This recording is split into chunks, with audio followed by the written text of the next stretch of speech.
Friend आज जो है कि बिहार सिविल कोर्ट एग्जाम 2024 के लिए जो कि कलर का एग्जाम 22 तारीख को होने वाला है, इसके लिए जो है कि आज स्पेशल एक जीके जीएस का सेट लेके आए हुए हैं और ये बिल्कुल आपके एग्जाम पैटर्न पर है, तो इसे शुरू से अंत तक जरूर सॉल्व कर लीजिएगा जिसका भी एग्जाम होने वाला है। तो चलिए शुरू करते हैं। फ्रेंड आज की इस वीडियो को लाइक जरूर कर दीजिएगा आप सभी जितने भी मेरे साथ में जुड़े हैं। तो चलिए शुरू करते हैं। आइए फर्स्ट क्वेश्चन देखिए, पहला क्वेश्चन आपके स्क्रीन पे है और फर्स्ट क्वेश्चन का आंसर कीजिएगा। फ्रेंड आप सभी, क्वेश्चन है कि रेड डाटा बुक में किसका विवरण दिया गया है। देखिए हर क्वेश्चन के लिए कोशिश किया जाएगा आपको 5 सेकंड का समय देने का, तो इतने समय में अपना आंसर आप सभी नीचे कमेंट बॉक्स में बताते चलेंगे, अन्यथा एक कॉपी में नोट कर लेंगे आप सभी। राइट आंसर ऑप्शन में भेजेंगे संकटापन, पादप और जीव जंतु से संबंधित है रेड डाटा बुक। याद रखिएगा ऑप्शन में बी करेक्ट आंसर रहेंगे। अगला क्वेश्चन है कि राउरकेला इस्पात संयंत्र की स्थापना जो हुई थी फ्रेंड वो किसके द्वारा किया गया था। तो आप सभी को बताए होंगे कि राउरकेला की यहाँ पर बात किया जा रहा है तो जर्मनी के सहयोग से स्थापित किया गया था। Option number D correct answer हो जाएंगे। अच्छा आप सभी से ये पूछ लिया जाए कि बोकारो इस्पात संयंत्र और भिलाई इस्पात संयंत्र की स्थापना किस देश के सहयोग से किया गया था, तो आप क्या बोलिएगा, रूस देश के सहयोग से किया गया था। उसके बाद दुर्गापुर, तो ये आपका ब्रिटेन देश के सहयोग से स्थापित किया गया था। यहीं से आप सभी को याद रखना है कि भिलाई, दुर्गापुर और राउरकेला ये तीनों इस्पात संयंत्र की जो स्थापना किया जाता है दूसरी पंचवर्षीय योजना में किया जाता है, जबकि आपका बोकारो जो है उसका स्थापना तीसरी पंचवर्षीय योजना में होता है। क्लियर है, याद रहेगा आप सभी को, बिल्कुल याद करते चलेंगे क्वेश्चन, अगर क्वेश्चन का आंसर पता नहीं हो तो। अगला क्वेश्चन का आंसर करेंगे आप सभी। क्वेश्चन को ध्यानपूर्वक पढ़िए, उसके बाद आंसर करने का कोशिश कीजिएगा। निम्नलिखित में से किसे राज्य विधानमंडल के सदनों की कार्यवाहियों में भाग लेने और बोलने का अधिकार है किंतु मतदान का अधिकार नहीं है फ्रेंड। तो राइट आंसर ऑप्शन में हो जाएंगे महाधिवक्ता को। ध्यान रखिएगा महाधिवक्ता मतदान नहीं कर सकता है बट बोल जरूर सकता है ये। आइए अगला क्वेश्चन देखिए। अगला क्वेश्चन है कि घरों में लगे पंखे, बल्ब आदि ये जुड़े होते हैं। घर में जो आप सिर्फ पंखा देखते होंगे, बल्ब देखते होंगे, बल्ब ये सभी जो लगे होते हैं वो किस क्रम में लगे होते हैं, तो याद रखिएगा समांतर क्रम में जुड़े होते हैं। किस क्रम में, समांतर क्रम में जुड़े होते हैं, ध्यान रखेंगे आप सभी। क्लियर है फ्रेंड, आपसे क्लासेस को ज़रूर लाइक कर दीजिएगा। आज आप सभी से रिक्वेस्ट है कि क्या करना है, क्लास को लाइक करके शेयर करना है। आज सभी के पास आपको शेयर करना है। आप सभी से रिक्वेस्ट, इतना सा काम ज़रूर कर दीजिए आप सभी। द्विनाम पद्धति का अभिपर्याय है पौधे के नामों में दो शब्द में लिखना जो बताता है। यहाँ पर दो शब्द कर लीजिएगा आप सभी। इसका राइट आंसर ऑप्शन में हो जाएंगे वंश और जाति को बताता है। ऑप्शन में एक करेक्ट आंसर रहेंगे। अगला क्वेश्चन देख लीजिए। भारतीय मानक समय आधारित है, थोड़ा सा फास्ट में करेंगे अन्यथा जो है कि वीडियो जो है कि आपका बहुत बड़ा बन जाएगा, क्लास लंबा हो जाएगा, तो थोड़ा सा फास्ट में कोशिश करेंगे। आप सभी फास्ट में भी चलिएगा। बिल्कुल 82.5 डिग्री पूर्वी देशांतर है, ध्यान रखिएगा आप सभी। 82.5 डिग्री पूर्वी देशांतर भारत का मानक समय है जो कि इलाहाबाद के समीप नैनी नामक स्थान से गुजरता है। ध्यान रखिएगा आप सभी, ये भारत के 5 राज्यों से होकर गुजरने वाली रेखा है। अच्छा भारत का कर्क रेखा जो है ये कितने राज्यों से होकर गुजरने वाली रेखा है, तो याद रखिएगा 8 राज्यों से। अगला है पंचायत समिति का मुख्य निष्पादक कौन होता है। तो पंचायत समिति की बात कर रहा है ना, बिल्कुल राइट आंसर ऑप्शन में हो जाएंगे खंड विकास पदाधिकारी पंचायत समिति का मुख्य निष्पादक होता है। डी करेक्ट आंसर रहेंगे फ्रेंड। अगला क्वेश्चन देख लीजिए। अगला क्वेश्चन है अधिक नमक वाले अचार में जीवाणु जीवित नहीं रह पाते हैं, क्यों नहीं रह पाते हैं। एक करेक्ट आंसर रहेंगे, ध्यान रखिएगा आप सभी। क्यों नहीं रह पाते हैं, क्योंकि जीव द्रव कुंचित हो जाता है। ध्यान रखिएगा क्या हो जाता है, जीव द्रव कुंचित हो जाता है और इस तरह जो है कि जीवाणु क्या हो जाते हैं उसमें मर जाते हैं। इसी कारण से जो है कि ज़्यादातर नमक वाले अचार में क्या होता है, जीवाणु जीवित नहीं रह पाता है। अगला है मुस्लिम लीग ने मुक्ति दिवस कब मनाया था। तो मुस्लिम लीग ने मुक्ति दिवस जो मनाया था 1939 में मनाया था। अगला क्वेश्चन देख लीजिए। भारतीय संविधान में मौलिक कर्तव्य का विचार जो लिया गया है ये किस देश के संविधान से लिया गया है। कई बार आप सभी को बताए हुए हैं मौलिक कर्तव्य रूस देश के संविधान से लिया गया है। ऑप्शन में सी करेक्ट आंसर हो जाएंगे। बाकी बात जो है कि आपका मौलिक अधिकार की बात किया जाए तो वो आपका यूएसए देश के संविधान से लिया गया है। संसदीय प्रणाली एकल नागरिकता ब्रिटेन के संविधान से लिया गया है। संविधान संशोधन की प्रक्रिया ये आपका दक्षिण अफ्रीका के संविधान से लिया गया है। अगला है दामोदर नदी घाटी परियोजना से लाभान्वित राज्य जो है वो कौन कौन सा है। जो भी ऑप्शन में डी को टिक करे बिल्कुल करेक्ट आंसर है। आंसर को मैच कर लीजिएगा। पश्चिम बंगाल और झारखंड जो है कि ये दोनों राज्य लाभान्वित है और ये दोनों का संयुक्त परियोजना है दामोदर नदी घाटी परियोजना। क्लियर है। क्वेश्चन नंबर 12 है कि जिन पौधे पर बीज बनते हैं किंतु पुष्प नहीं लगते उन्हें क्या कहा जाता है। तो राइट आंसर ऑप्शन में बी बिल्कुल करेक्ट आंसर है। ध्यान रखिएगा अनावृति बीजी पौधा कहा जाता है, इसे ध्यान रखेंगे आप सभी। क्लियर है। अगला क्वेश्चन देख लीजिए। ज्योग्राफी से क्वेश्चन है कि भारत का क्षेत्रफल विश्व के कुल भौगोलिक क्षेत्रफल का कितना प्रतिशत है। यानी कि भारत के पास जितना क्षेत्रफल है वो पूरा विश्व के भौगोलिक क्षेत्रफल का कितना प्रतिशत है। तो ध्यान रखिएगा मात्र में 2.4% है। कितना है 2.4% है। ऑप्शन में बी करेक्ट आंसर हो जाएंगे। और जनसंख्या कितना है, अगर यही क्वेश्चन आपसे इसे पूछ लिया जाए कि जनसंख्या कितना प्रतिशत निवास करता है भारत में पूरे विश्व का, तो ये 17% निवास करता है। ध्यान रखेंगे। अगला क्वेश्चन देख लीजिए। तपेदिक उत्पन्न करने वाला जीवाणु जो है वो कौन सा है। तपेदिक उत्पन्न करने वाला जीवाणु कौन सा है। बिल्कुल ऑप्शन में बी करेक्ट आंसर है। ध्यान रखिएगा जो भी ऑप्शन में बी को टिक करे बिल्कुल राइट आंसर है। माइकोबैक्टीरियम ध्यान रखिएगा ये तपेदिक उत्पन्न करने वाला जीवाणु है। अगला क्वेश्चन देख लीजिए। 15 अगस्त 1947 को निम्नलिखित में से कौन भारतीय राष्ट्रीय कांग्रेस का अध्यक्ष था। जब देश आज़ाद हो रहा था तो उस समय भारतीय राष्ट्रीय कांग्रेस का अध्यक्ष कौन था। सी करेक्ट आंसर हो जाएंगे जेबी कृपलानी। ध्यान रखिएगा आप सभी।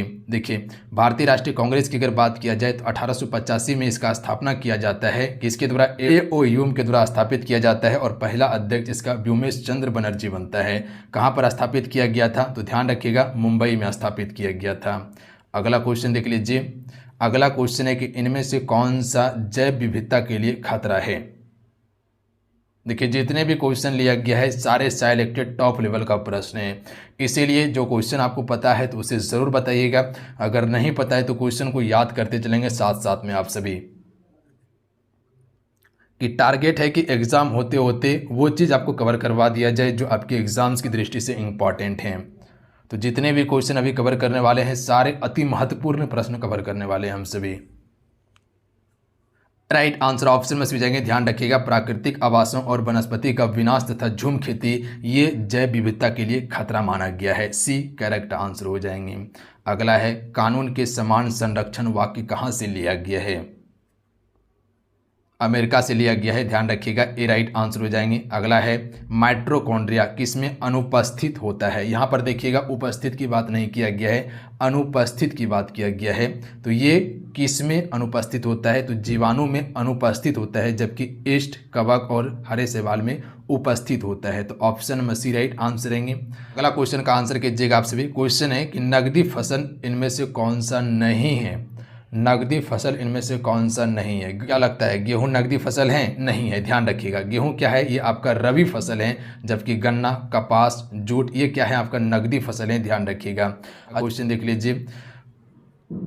वर्ष 1939 में कांग्रेस को छोड़ने के पश्चात सुभाष चंद्र बोस ने किस दल की स्थापना की। बिल्कुल फॉरवर्ड ब्लॉक की स्थापना किया गया था। ऑप्शन में डी राइट आंसर हो जाएंगे। जो भी ऑप्शन में डी को टिक करें बिल्कुल करेक्ट आंसर है। आंसर को मैच कर लीजिएगा। फॉरवर्ड ब्लॉक का स्थापना किया गया था सुभाष चंद्र बोस के द्वारा। अगला क्वेश्चन है केंद्र सरकार के व्यय को नियंत्रित करने की शक्ति किसमें निहित है। केंद्र सरकार के व्यय को नियंत्रित करने की शक्ति जो है फ्रेंड ये किसमें निहित है, तो नियंत्रक एवं महालेखा परीक्षक में निहित है। ऑप्शन में बी राइट आंसर हो जाएंगे। सॉरी सी राइट आंसर हो जाएंगे, बी नहीं। ऑप्शन में सी जो भी टिक करें बिल्कुल करेक्ट आंसर हो जाएंगे। अगला क्वेश्चन देख लीजिए। 73वां संविधान संशोधन का संबंध जो है वो किससे है। देखिए आपसे से क्वेश्चन क्या पूछा गया, 73वां संविधान संशोधन के बारे में पूछा गया है। तो ये पंचायती राज से संबंधित था। 73वां संविधान संशोधन कब होता है, 1992 में होता है। ध्यान रखिएगा। और पंचायती राज को पूर्ण दर्जा दिया जाता है। ध्यान रखेंगे। ऑप्शन में सी करेक्ट आंसर हो जाएंगे। अगला क्वेश्चन देख लीजिए फ्रेंड। क्वेश्चन है कि किसी चालक के सिरों के बीच विभवांतर उसमें बहने वाली धारा के समानुपाती होता है, यह नियम किसका है? क्वेश्चन समझिएगा, क्वेश्चन क्या कहना चाह रहा है फ्रेंड, किसी चालक के सिरों के बीच विभवांतर उसमें बहने वाली धारा के समानुपाती होता है, यह नियम जो है ये किसका है? राइट आंसर ऑप्शन में डी जाएंगे, ओम का नियम है, ध्यान रखिएगा आप सभी। तो आप क्या बोलिएगा? ऑप्शन में डी बिल्कुल करेक्ट आंसर हो जाएंगे। देखिए एग्जाम की दृष्टि से काफ़ी इंपॉर्टेंट है, ध्यान रखेंगे आप सभी। फ्रेंड आप सभी क्लासेस को ज़रूर लाइक कर लीजिएगा, जितने भी जुड़े हुए थे जरूर क्लास को लाइक कर लेंगे आप सभी से रिक्वेस्ट है। भारत के किस राज्य में समान नागरिक संहिता लागू है? चलिए यहीं से आप सभी को बताना है कि सबसे अधिक साक्षरता दर वाला राज्य जो है वो कौन सा है फ्रेंड। ये क्वेश्चन का आंसर नीचे कमेंट करके आप सभी को बताना है। सबसे अधिक साक्षरता दर और सबसे कम साक्षरता दर वाला राज्य आपको बताना है, जिला नहीं। भारत के किस राज्य में समान नागरिक संहिता लागू है? तो ये गोवा राज्य में है, याद रहेगा आप सभी को। ऑप्शन में डी करेक्ट आंसर रहेंगे। अगर पूछ लिया जाए तो बता लीजिएगा, गोवा राज्य में समान नागरिक संहिता लागू है। अगला है, भारत में हरित क्रांति का जनक किसे कहा जाता है? बिल्कुल डॉक्टर एम.एस. स्वामीनाथन को हरित क्रांति का जनक कहा जाता है। और सबसे अधिक प्रभाव जो हरित क्रांति का पड़ा था वो किस पे पड़ा था? खाद्यान्न में क्या था? गेहूं और चावल था आपका। अच्छे उत्सर्जक अच्छे अवशोषक होते हैं, यह नियम किसका है? अच्छे उत्सर्जक अच्छे अवशोषक होते हैं, यह नियम किसका है? तो यह किरचॉफ का नियम है, ध्यान रखिएगा। किसका है? किरचॉफ का नियम है। तो यह नियम किसका है? बिल्कुल किरचॉफ का नियम है। ऑप्शन में एक करेक्ट आंसर हो जाएंगे। जो भी ऑप्शन में ए को टिक करें बिल्कुल राइट आंसर हो जाएंगे। फ्रेंड आप सभी लास्ट में स्कोर जरूर बताइएगा कितने क्वेश्चन सही कर पा रहे हैं। बिल्कुल शुरू से लेके अंत तक आपको सॉल्व करना है, बिल्कुल हूबहू एग्जाम पैटर्न पर दिया जा रहा है, इसी प्रकार का क्वेश्चन पूछा जाएगा, ध्यान रखिएगा आप सभी। पादप कोशिकाओं का सबसे बाहरी आवरण क्या कहलाता है? पादप कोशिकाओं की बात किया जा रहा है, अगर जंतु कोशिकाओं की बात किया जाए तो वो आपका क्या हो जाएगा? झिल्ली हो जाएगा, कोशिका झिल्ली, ध्यान रखिएगा। पर पादप कोशिका की बात किया गया है तो यहाँ कोशिका भित्ति होगा, ध्यान रखिएगा। पादप कोशिका में कोशिका झिल्ली और प्लस में पादप भित्ति भी रहता है, ध्यान रखिएगा। जो आप सभी देखे होंगे पेड़ पौधे में जो मोटा मोटा छाल होता है वो उसको सुरक्षा प्रदान करता है, तो उसी को हम सिर्फ कोशिका भित्ति कहते हैं। बट जीव जंतु में कोशिका भित्ति नहीं होता, सिर्फ कोशिका झिल्ली होता है, ध्यान रखिएगा। अगला क्वेश्चन देख लीजिए, भारत में सार्वजनिक क्षेत्र के अंतर्गत सर्वप्रथम उर्वरक संयंत्र स्थापित किया गया था, कहाँ पे? तो देखिए उर्वरक कारखाने की स्थापना की बात किया जा रहा है तो ये सिंदरी में किया गया था, जो धनबाद झारखंड में पड़ता है। ऑप्शन में सी करेक्ट आंसर हो जाएंगे सबसे पहले। अगला क्वेश्चन देख लीजिए, प्रकाश वोल्टेज सेल के प्रयोग से सौर ऊर्जा का रूपांतरण करने से निम्न में से किसका उत्पादन होता है? क्वेश्चन को समझिएगा फ्रेंड, क्वेश्चन क्या कहना चाह रहा है। वीडियो को पॉज करके भी देख सकते हैं, कहीं कोई दिक्कत नहीं होगा। देखिए क्या क्वेश्चन कहा गया, प्रकाश वोल्टेज सेल के प्रयोग से सौर ऊर्जा का रूपांतरण करने से निम्न में से किसका उत्पादन होता है? बिल्कुल प्रकाशीय ऊर्जा का उत्पादन होता है। ऑप्शन में ए को टिक करें ना, बिल्कुल राइट आंसर हो जाएंगे, ध्यान रखिएगा। प्रकाशीय ऊर्जा का उत्पादन होता है। अच्छा यहीं आप सभी से क्वेश्चन पूछ लिया जाए कि डायनमो जो रूपांतरित करता है वो किसको किस में रूपांतरित करता है? चलिए आप सभी बताइएगा। अगला है, भारत के नियंत्रक एवं महालेखा परीक्षक की नियुक्ति संविधान के किस अनुच्छेद के तहत की जाती है? अच्छा आपसे से क्वेश्चन क्या पूछे थे कि सबसे अधिक साक्षरता दर वाला राज्य जो है वो आपका केरल है और सबसे कम आपका बिहार है। सबसे अधिक जनसंख्या घनत्व आपका बिहार में है, ध्यान रखिएगा। भारत के नियंत्रक एवं महालेखा परीक्षक की नियुक्ति संविधान के किस अनुच्छेद के तहत किया जाता है? तो याद रखेंगे ऑप्शन में सी करेक्ट आंसर हो जाएंगे। जो भी सी को टिक करें बिल्कुल राइट आंसर है, 148 के तहत किया जाता है। अगला है, सर्वाधिक जैव विविधता कहाँ पाई जाती है? उष्णकटिबंधीय वनों में सबसे अधिक जैव विविधता पाई जाती है, उष्णकटिबंधीय वनों में, ध्यान रखिएगा। अगला क्वेश्चन देख लीजिए। अगला क्वेश्चन है, प्रत्येक राज्य में महाधिवक्ता की नियुक्ति निम्नलिखित में से किसके द्वारा की जाती है?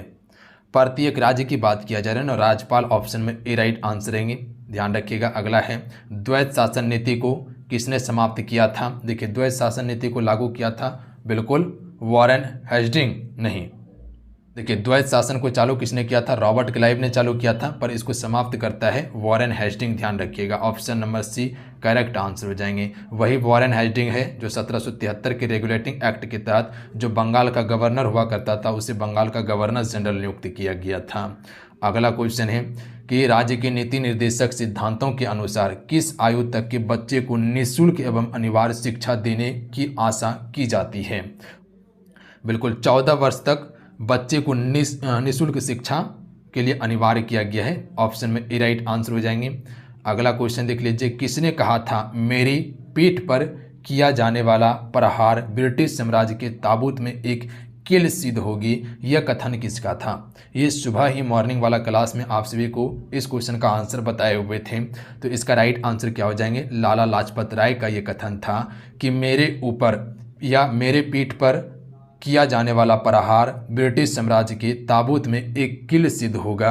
यह आपका लाला लाजपत राय के द्वारा कहा जाता है। और कब कहा जाता है? जब साइमन कमीशन भारत आया हुआ था और इसके विरोध जब यानी कि विरोध किया जा रहा था, उसी समय जो है कि लाला लाजपत राय के सिर पर लाठी लगता है और उसका मृत्यु हो जाता है वहाँ पे। अगला क्वेश्चन है कि वाहन पीछे से आने वाली वस्तु को देखने के लिए किसका प्रयोग करते हैं? बिल्कुल, उत्तल दर्पण का उपयोग करते हैं। सी करेक्ट आंसर हो जाएंगे। अगला क्वेश्चन है, भारी मशीन प्लांट कहाँ स्थित है? भारी मशीन प्लांट जो है फ्रेंड ये कहाँ पर स्थित है? बिल्कुल, रांची हटिया नामक स्थान पर स्थित है, रांची में। अगला क्वेश्चन देख लीजिए, क्वेश्चन है कि रेटिना का नेत्र द्वारा निर्मित प्रतिबिंब जो होता है वो कैसा होता है? रेटिना का नेत्र द्वारा निर्मित प्रतिबिंब जो होता है फ्रेंड वो कैसा होता है? तो याद रखिएगा, वास्तविक, उल्टा और छोटा बनता है। वास्तविक होता है, उल्टा होता है और छोटा होता है। ए बिल्कुल करेक्ट आंसर हो जाएंगे। जो भी ऑप्शन में ए को टिक करें बिल्कुल राइट आंसर है आप सभी का। अगला क्वेश्चन देख लीजिए, क्वेश्चन है, क्वेश्चन को पढ़िएगा ध्यानपूर्वक। क्वेश्चन ये कहना चाह रहा है कि पृथ्वी तल से किस न्यूनतम वेग से प्रक्षेपित किए जाने पर कोई रॉकेट पृथ्वी के गुरुत्वाकर्षण को पार करके अंतरिक्ष में चला जाएगा? यानी कि सिंपल भाषा में कहा जाए कि अंतरिक्ष यानी कि पलायन वेग का मान जो है वो कितना है? बिल्कुल, पृथ्वी का पलायन वेग का मान कितना है? 11.2 किलोमीटर पर सेकेंड है। Option number A correct answer है आप सभी का। अगला है, 1857 के विद्रोह का नेतृत्व जो है फ्रेंड बिहार में किसने किया था? बिल्कुल, बाबू वीर कुंवर सिंह के द्वारा किया गया था। ऑप्शन में बी राइट आंसर हो जाएंगे। अगला क्वेश्चन देख लीजिए, क्वेश्चन है कि दिन के समय पृथ्वी समुद्र के जल की अपेक्षा बहुत जल्द गर्म हो जाती है, क्योंकि? तो ये क्यों गर्म हो जाती है? क्योंकि जल की विशिष्ट ऊष्माधारिता काफ़ी अधिक होती है। जल की विशिष्ट ऊष्माधारिता काफ़ी अधिक होती है। Option number C right answer हो जाएंगे, ध्यान रखेंगे आप सभी। अगला है, भारत में किस दिन को राष्ट्रीय खेल दिवस के रूप में मनाया जाता है?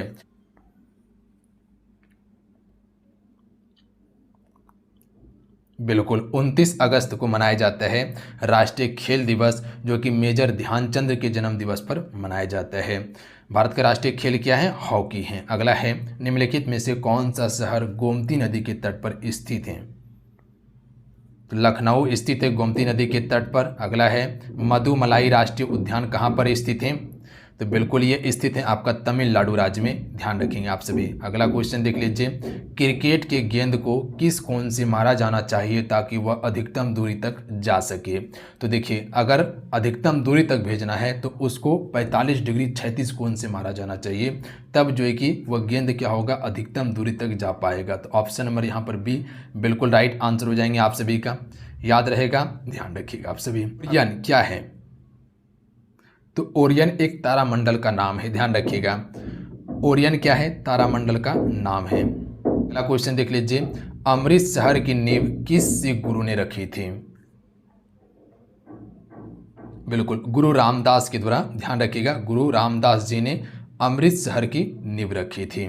अगला है, फीफा का शासी निकाय का मुख्यालय जो है फ्रेंड ये कहाँ पे है? तो ये ज्यूरिख में स्थित है। ऑप्शन में ए राइट आंसर रहेंगे। अगला क्वेश्चन देख लीजिए, प्रकाश संश्लेषण की प्रक्रिया के लिए क्या क्या ज़रूरी होता है, यानी कि प्रकाश संश्लेषण करने के लिए क्या क्या चीज़ आवश्यक है। तो ध्यान रखिएगा, कार्बन डाइऑक्साइड और पानी भी चाहिए, सूर्य का प्रकाश भी चाहिए और क्लोरोफिल भी चाहिए। क्या लगता है, सूर्य का प्रकाश नहीं रहने के बाद प्रकाश संश्लेषण हो पाएगा? नहीं हो पाएगा। तो ये सभी चाहिए, ध्यान रखिएगा। Option number A right answer हो जाएंगे। अगला क्वेश्चन देख लीजिए, राष्ट्रीय ग्रामीण विकास और पंचायती राज संस्थान डैश में स्थित हैं। राष्ट्रीय ग्रामीण विकास और पंचायती राज संस्थान जो है फ्रेंड, ये कहाँ पर स्थित हैं? बिल्कुल हैदराबाद में स्थित हैं। ध्यान रखिएगा, तेलंगाना की राजधानी कहाँ पे है?